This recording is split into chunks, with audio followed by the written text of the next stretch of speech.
A black or blank screen on your Acer Enduro is commonly caused by startup issues that can be repaired.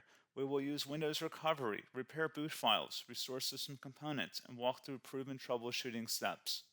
A lot of errors pertain to this problem, and we're going to go ahead and jump into what should hopefully be a pretty straightforward process, guys. And we're going to go ahead and jump right into it. First thing I'd recommend doing would be to actually go ahead and boot to the troubleshooting utility on Windows 11. So if you do a hard power off 3 times in a row, Windows should automatically attempt to launch the startup repair utility. And if it doesn't find anything, it will give you the option to select advanced settings, in which case it will take you to a screen that looks like this. Now, if it does not take you to a screen that looks like this, or you're unable to get to that, you can also download the Windows 10 Media Creation Utility, or Windows 11. They probably will make a creation utility for Windows 11 at some point. And it doesn't really matter, you can actually run the Windows 10 utility on Windows 11 as far as I'm aware, and you should be able to run the troubleshooting utilities built in within it. So you just would go ahead and download it to an ISO file and then burn it to a DVD or USB.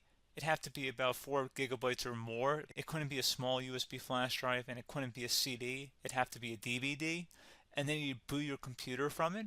So depending on the computer manufacturer, you'd have to tap a different key on your keyboard in order to launch that menu, in order to select what boot drive you want to go off of. So it could be anything between the escape key, F2, F8, F12, for example, and those are the function keys on the top of your keyboard. So you may have to just do a little bit of trial and error. Shouldn't take you more than a couple minutes. Googling it would probably be best before you even begin. But anyway, we're ready to go ahead and jump right into it. So we're on the choose an option page. So these will look very similar whether you're booting from it directly within Windows itself, or if you're plugged in a USB flash drive with the media creation utility installed and you selected the recovery option. So when you are setting up your Windows 11 installation or Windows 10, depending on the drive you're using, there should be an option to repair your computer in the bottom left corner of the dialog window, one of the first screens that comes up. You go ahead and select that, and then it would take you to a troubleshooting screen like you see here. And you want to go ahead and select troubleshoot, reset your PC, or see advanced options. And then there are going to be a whole bunch of options in here that we're going to explore in today's video. The first one, we're going to actually go underneath advanced options and then select startup repair, fix problems that keep Windows from loading. So go ahead and select that first.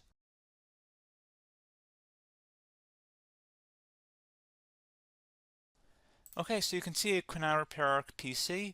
That was our first option we could try. Something else, if we go back into advanced options here and then select troubleshoot, we're going to go underneath advanced options again. You can go ahead and actually access safe mode by selecting startup settings. And then if you select the restart button, you have the option on the screen select safe mode with networking, which will give you a key on the screen. It'll tell you which key to press to enter that. I believe it's the F7 key. It'll do that for you. I'm not going to go over that in today's tutorial because I don't really want to go into safe mode, but you're more than welcome to attempt that by going into here and then selecting restart. Again, it'll launch another screen. It'll say what key do you want to press, and it'll give you like 7 or 8 different options, and you want to select safe mode with networking. There's also an option for a command prompt too, but that's going to be something we're going to cover later in this video, and we don't even have to go through that in order to access it. So that's why I'm not going to really push for that, because unless you know exactly what's causing the problem, you probably don't need to go into safe mode. Unless you're trying to recover files, in which case then you definitely can go into safe mode, but we're trying to actually recover our computer here. So I hope that makes sense. Something else we can also try here as well would be to uninstall updates, remove recently installed quality or feature updates from Windows. So if you go ahead and select that, you can uninstall the latest quality updates, which generally is the more day-to-day updates. Feature updates are the less regularly released ones, like the big ones. I would equate it to service packs in like Windows 7 and Windows Vista and Windows XP. So larger updates that occur once or twice a year at most. And the quality updates are more just a regular update. So probably obviously depend, it'll take longer if you're going to try and uninstall the latest feature update versus quality update. And maybe you don't need to go back that far. So just giving you guys a couple pointers with that.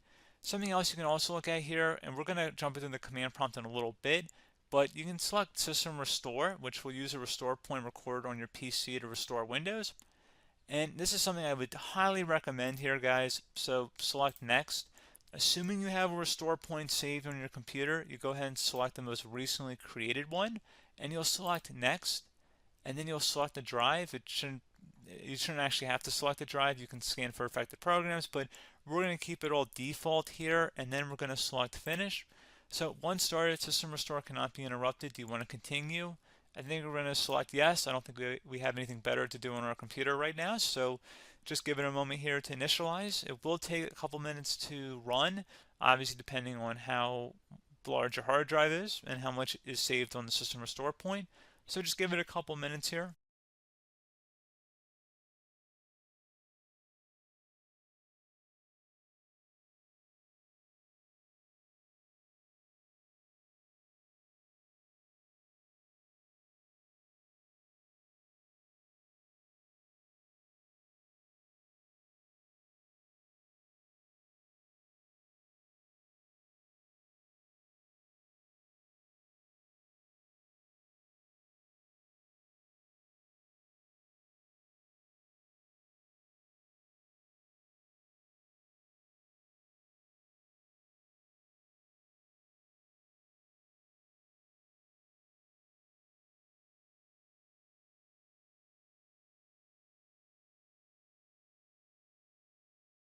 System has been restored successfully.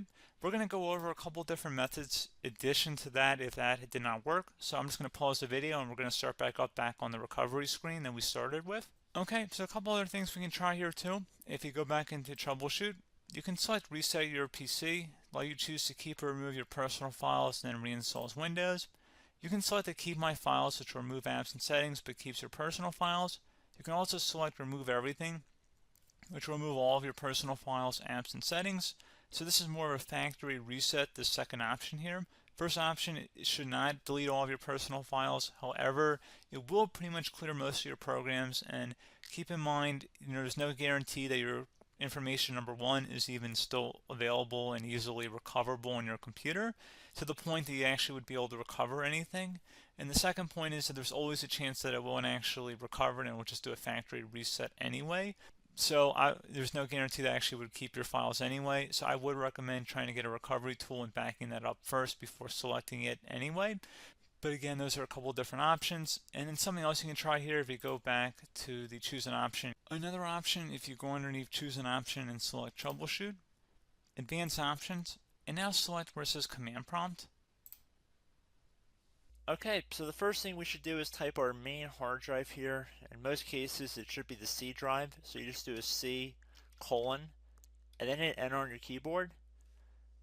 So once you're underneath the C drive, we're going to type in dir and then hit enter on your keyboard. It should have program files, users, and Windows all in there. That's how you know you're in the right directory.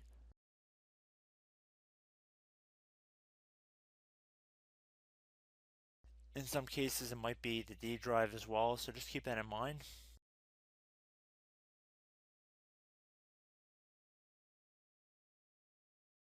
Next thing we're going to do is type in cd space / Windows / system 32 / config, and then you're going to hit enter on your keyboard.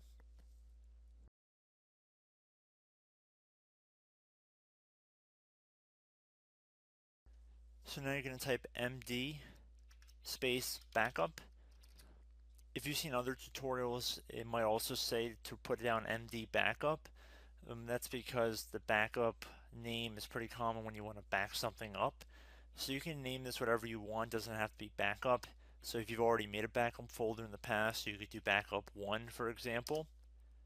So once you're done setting the name you want the backup to be called, hit enter on your keyboard again.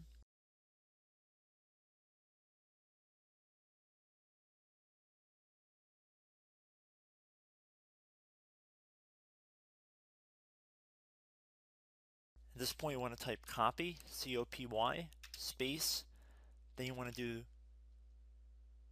the star symbol above the 8 key, then do a period or a dot, whatever you want to call it, then another star sign, and then another space, and then type backup, and then hit enter on your keyboard.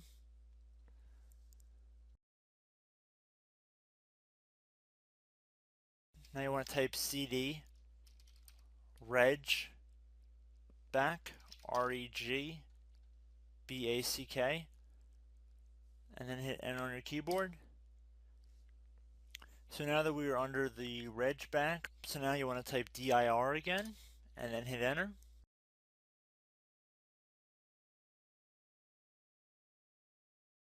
So now at this point we're going to type copy again. So copy space $,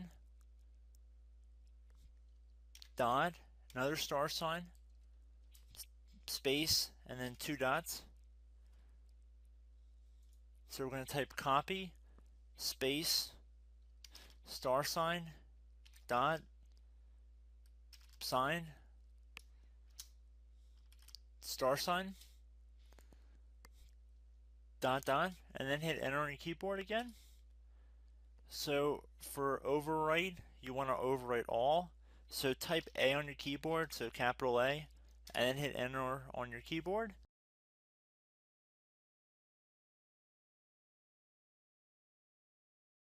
So at this point, you should be good to go. You can close out of the command prompt window, and if you accidentally continue to Windows 10, you should be all set. So I hope one of these 3 or 4 different methods we went through in this tutorial helped you guys out.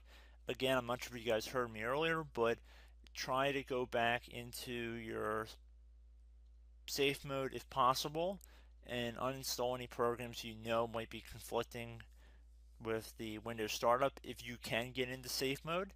So just keep that in mind. Something very simple like that could be blocking up everything. So again, I hope this tutorial helped you guys out, and I will catch you in the next tutorial. Goodbye.